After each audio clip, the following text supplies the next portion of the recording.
I think sometimes the most overlooked aspect of cybersecurity is patching and vulnerability management. It's an ongoing process of continuously identifying, evaluating, and mitigating vulnerability risks within an organization. And I think sometimes organizations don't have the bandwidth, or they don't have the manpower or the resources to be able to keep on top of things. We see that in recent years with some of the biggest cyber incidents. The WannaCry ransomware attack, Equifax data breach, both of those catastrophic breaches impacting millions stemmed from unpatched vulnerabilities. It's looking at those types of instances of real world impacts and where potentially ignoring patches and that neglect can really cause a drastic impact to organizations.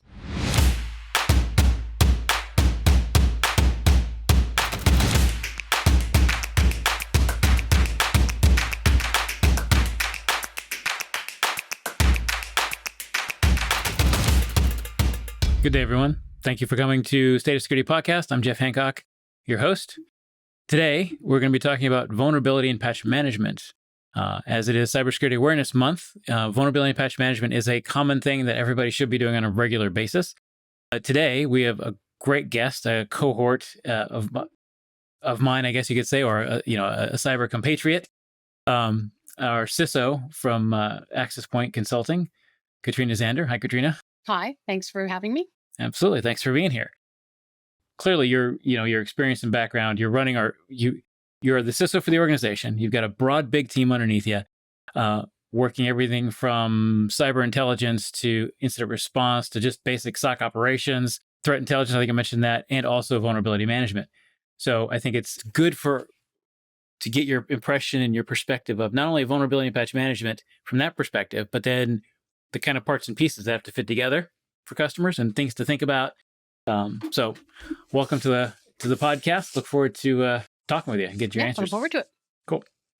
So let me start briefly here. So a lot of issues with IT organizations, IT elements within businesses themselves. Really, one of the key risks that organizations keep having from, again, that IT perspective is not being able to understand where their vulnerabilities are and how to patch them, and doing so in a timely manner.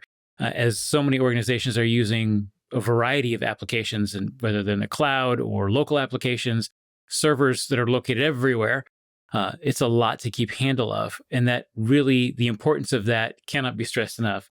I know as we've spoken before about supply chain and how, as a CIO, my supply chain, their network has to be secure. They have to be doing vulnerability patch management, or that puts me at risk. So, vulnerability patch management's got a couple of tentacles, right? It stretches across the organization. It's difficult to keep track of, for sure. So, I think it's good to be able to have the conversation to get the blending of those things that I mentioned earlier in your background. So, I think that's really why it matters a lot. What are your first thoughts on vulnerability and patching from a CISO's perspective and a priority? Yeah, I think one of the most critical things to look at is it's a part of the critical function, right? And then we have it's one of the most overlooked, I think sometimes the most overlooked aspect of cybersecurity is patching and vulnerability management. It's that essential piece it's an ongoing process of continuously identifying, evaluating, and mitigating vulnerability risks within an organization. And I think sometimes organizations don't have the bandwidth, or they don't have the manpower or the resources to be able to keep on top of things. We see that in recent years with some of the biggest cyber incidents. The WannaCry ransomware attack, Equifax data breach, both of those catastrophic breaches impacting millions stemmed from unpatched vulnerabilities. So, I think it's looking at those types of instances of real world impacts and where, potentially ignoring patches and that neglect can really cause a drastic impact to organizations. Yeah. So why would an organization want to neglect vulnerability and patching? I think it comes down to manpower, resources, cost, getting the business buy-in, getting the board buy-in. Why is it important? Because it can impact business functions. So trying to get that business buy-in, I think is a big critical piece, because you're going to be doing these on a regular basis. You're going to have a cycle of, okay, these vulnerabilities are coming out on a daily basis. How do we address it to best create a secure posture and not impact business functions? And then you have the resources behind it. Do you have the manpower to continuously review and keep up to date with things? Some organizations are fortunate enough to have those resources and the capabilities, and most aren't. Yep, I agree. I think, where do, I kind of know the answer to this because we work together, but I'm going to ask anyway. Where do CISOs go, IT managers go, CIOs go to find out the vulnerabilities in their organization? Yeah, I mean, the technology resources that you have. So if you have various software, so you have, Defender, that Microsoft Defender, that's probably the most common that organizations might have. There's other resources out there that will cross-reference what you have within your organization, and like you have Qualys, you have Tenable. They're all great resources that companies can have as a backup to what they may already be purchasing as Defender licensing. So I think there's, ways to kind of evaluate internally with, simple tools like Defender to check for vulnerabilities, but then validating that with other tools like Qualys or Tenable. Sure. So what do you think about really how asset management ties into vulnerability programs? Definitely. Yeah. Asset management certainly does play a big part of that, understanding what you have within your organization, whether it be physical assets that you hand out to your end users, or just infrastructure like servers, cloud services, web services that you use, applications that you use, understanding what's your full asset look like within your organization. So that's a big piece of it as well. And I think sometimes that can be challenging for organizations, just to understand what do they have running in their organization. Yeah. So would you recommend like that be done first, like looking at what you've got and to what degree internally what you can control, but then externally what your dependencies are, right?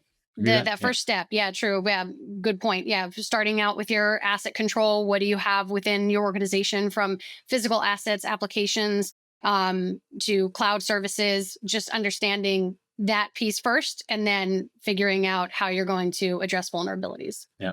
Definitely a balance, right? I mean, if Absolutely.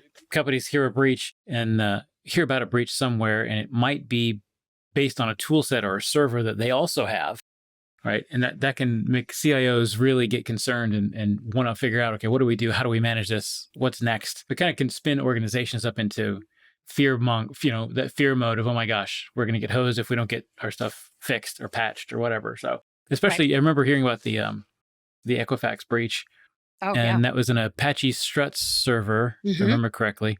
And that was like that was the infrastructure to support the infrastructure.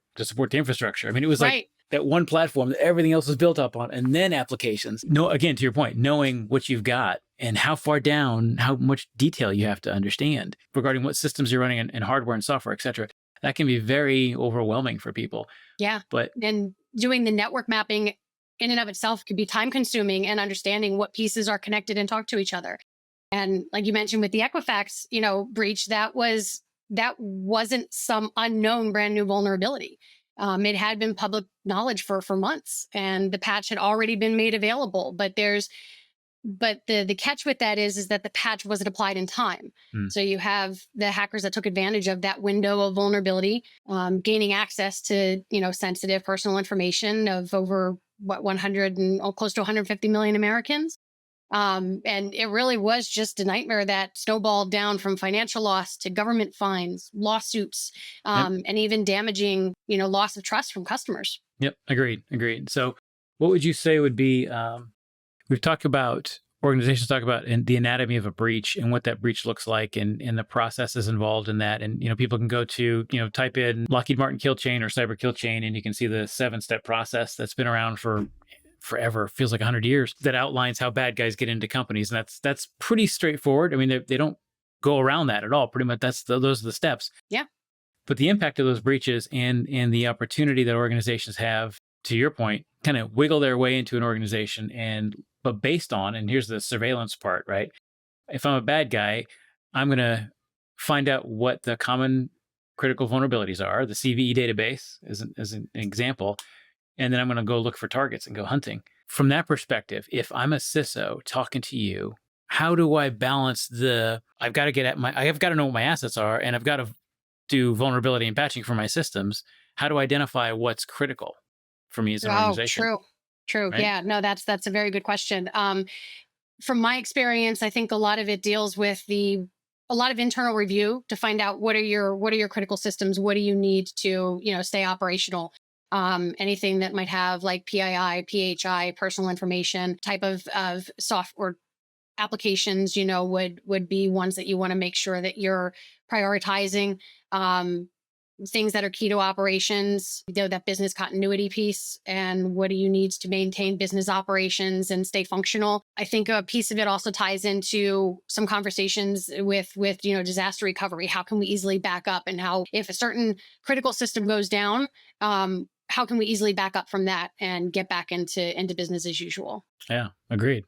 Those are good points. I think, what about if I'm an executive and I'm kind of stuck between, I'm being told by my CISO, we need to patch the system. And to do that, we're going to have to do a bunch of other things.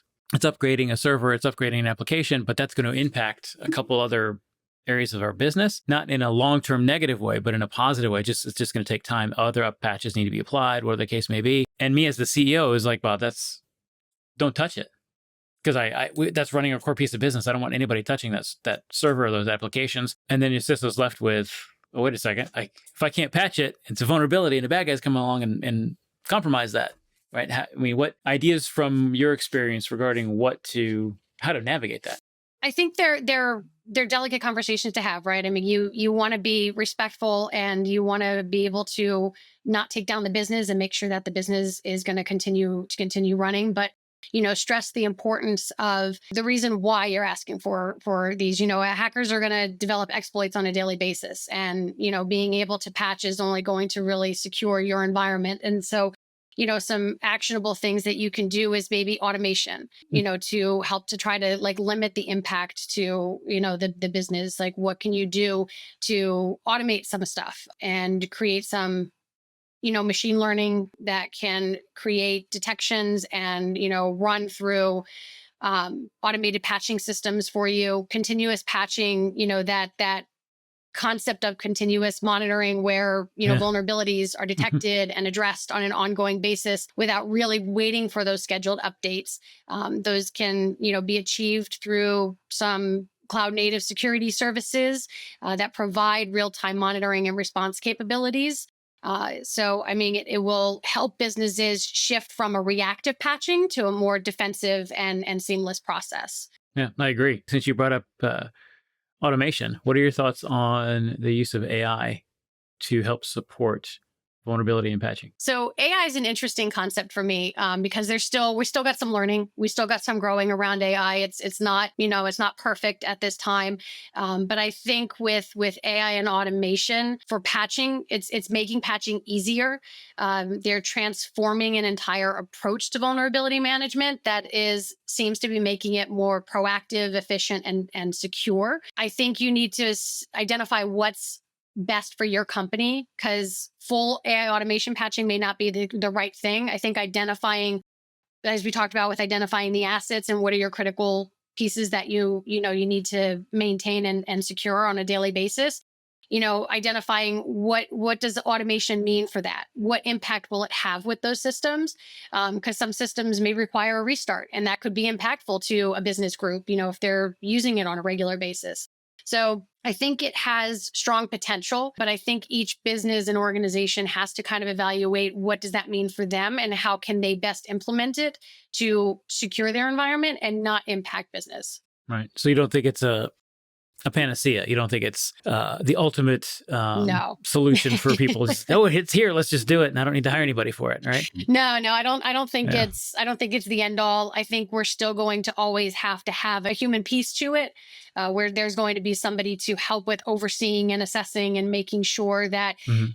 vulnerabilities are being addressed appropriately. Because there may be, I think one piece of it too is that there may be vulnerabilities that have like a high CVE score, but Mhm. it's not critically impactful for the business. So being able to evaluate yourself with the vulnerabilities and being able to give your own score rating, because You may have a vulnerability that come through with a high CVE score, but then when you're looking at your systems, it's very low impact if something was to happen. So it may not be a critical thing that you have to address right away. Sure, sure, sure. Yeah, agreed. So if you were like sitting with again, the same idea, sitting with a CEO or a CIO, and they've got 15 things that they're being told they need to go do from a security perspective, where does vulnerability management and patching fit within your set of recommendations to them? I always rank vulnerability and patching as a high priority. I really think it's one of those that sometimes people, like I said in the beginning, I think it's overlooked. I think it's not really considered a critical piece, and it should be considered more critical than it is for some businesses. So if I was talking with somebody, I would tell them to make sure that that's, high on their list of as part of their security strategy, making sure that that's, at least like top 3 for them to be able to review and consider on a regular basis. Yeah, I think the regular basis thing rings a bell to me, resonates with me, just from the amount of vulnerabilities that change and are updated, which you said earlier, right, about the Equifax breach, right? It was a known vulnerability that people weren't patching. Well, that's makes it really easy for bad guys. So, to your point, being able to at least understand the CIO, the CISO, the CEO, understanding what vulnerabilities are out there and that they're okay with having, and ones they're not okay with having, right? Because that's obviously will be a challenge one way or another. So, common challenges in patch management. What have you seen from people, like from any perspective, actually? Because there's so many different angles we could take this. From what you have seen, what do you think? The most common challenge, it is funny, we use the word critical, right? We're always saying, well, this is critical, and everything in security is critical, where it's, urgent, and it's by design. So I think one of the common things that might come out of it is like, so, well, if patching is so critical, then why aren't companies doing it more efficiently? And I think the reality is that patch management is easier said than done. Right. So for many organizations, the process can feel overwhelming.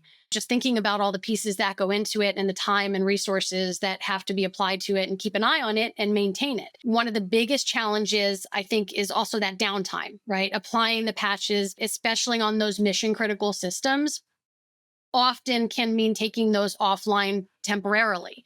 And it's not something that's always feasible in our 24/7 business world that we have. So there's the issue of also of compatibility, right? Legacy systems, in particular, they may not always play nice with newer patches. Yeah. So leading to further disruptions. And we see that with clients on a regular basis. You patch something and it breaks, and now you have to roll it back. And okay, and now what do we do? Yep. And I think, like I said before, early on, that resource constraint. So many IT and security teams are already stretched thin. As we've seen with COVID, there's been this hyper focus on cybersecurity for organizations since COVID, and people working remotely and the challenges that they faced with that. So with those teams already stretched thin, patching often will get pushed to the bottom of the to-do list. And then, we talked about the question of, prioritization. So there's hundreds of vulnerabilities that are discovered every week. I mean, Patch Tuesday alone for Microsoft is daunting sometimes. So how do you know which ones to patch first? Yep. To address those challenges? I mean, I think the good news that comes out of it is that there are solutions, right? We mentioned the risk-based prioritization that can help focus on the vulnerabilities that matter the most. Automation, to help streamline some of that patch deployment, minimizing downtime. And you have, your legacy systems. There are some tools and strategies like virtual patching that can help to mitigate some of those risks, also while keeping your systems up and running. So, Yep. I agree. I think the point you're making about legacy systems, I think it comes back and bites people pretty hard. It seems like, right, from one side, they've got old systems and they're working fine and no one thinks anything of it, and they'll just stay there and no one will touch it. And then the other side of that is, oh, well, all my stuff's in the cloud and it's Microsoft and it's already being patched and taken care of. I don't need to mess with it, so I'm just going to leave it over. But both of those, unless you're the importance of having that asset management plan that you said, prioritizing what to patch, when to patch, I think those are really important things, regardless of what either end of that spectrum you're on, and being able to really take that authority to manage it, I think is a good point you're making. So what do you think really of the the future, right? You mentioned AI and automation before, and continuous monitoring. I mean, that's always companies can't either they don't have AI expertise, they're not automated, and as far as continuous monitoring goes, I mean, that's a whole nother ball of wax. How do they, companies having struggles doing that kind of thing on a regular basis, I think would be a challenge. What are your thoughts? Yeah, no, I mean, I think that can certainly be challenging. There's, virtual patching where provides some automation for you. I think things like, I'm going to use Microsoft for example. Microsoft does automatic patching. So I mean, if you're not concerned with testing those, Microsoft's Patch Tuesdays, you can always turn those on, and those will automatically update within your systems for you. Anything across the board that's Microsoft. As organizations are growing, and I think as this becomes a topic of discussion, and detecting vulnerabilities, addressing them, I think the integration of AI and automation management is going to, like I said, lead to that more proactive approach. And rather than waiting, companies can adopt, those continuous patching strategies that best suit them. The level of real-time security is becoming increasingly necessary, I think, in our fast-paced threat landscape.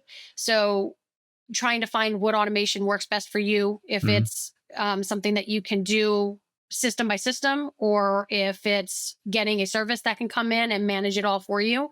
I think it can certainly be explored. Yeah. So and we mentioned earlier the priority list.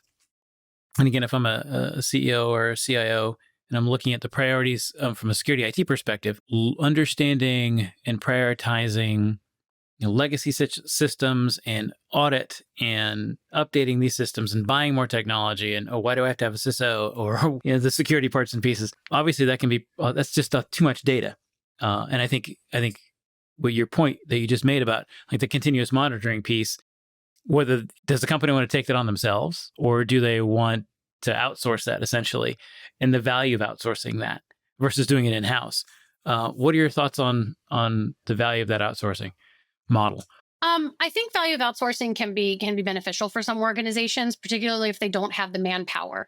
It may be cheaper for them just to outsource, and more cost effective to outsource to a third party that can help to manage it, as opposed to hiring more resources, because you don't have to worry about the training, you don't have to worry about the onboarding piece of things. You can use a reliable third party.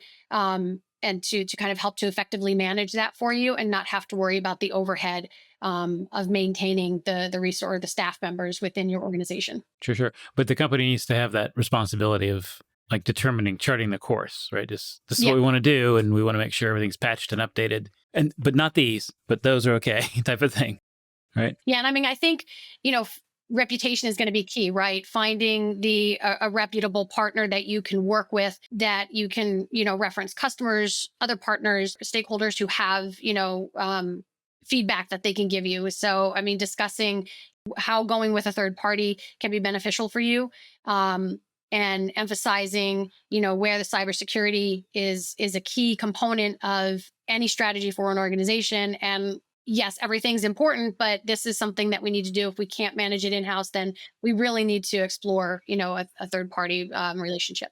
Yep. Agreed. So, final couple questions. So, in your experience, when you're talking to folks, whether it's internal teams or customer organizations, what would you, when they come to you and say, okay, what's our first step here? We need to do it better than we've done before. Is it a tool that we need to go buy? Is it a process we need to implement? Is it so much information that we're not able to do it ourselves and we need to outsource? What would be your couple of recommendations right off the top of your head? So I think you could do like a phased approach to it, to kind of help, particularly as you're making the decisions, but even the investment piece of it, right? So you could break it into phases, and you have a phase one, which you could do an initial assessment, working on policy creation, Mhm. creating those, critical patching procedures that you want to see. Phase two could down the line be implementing, the automation and Mhm. appropriate tools, integration with existing systems. And then phase three, looking at, continuous monitoring, reporting, and improvement cycles.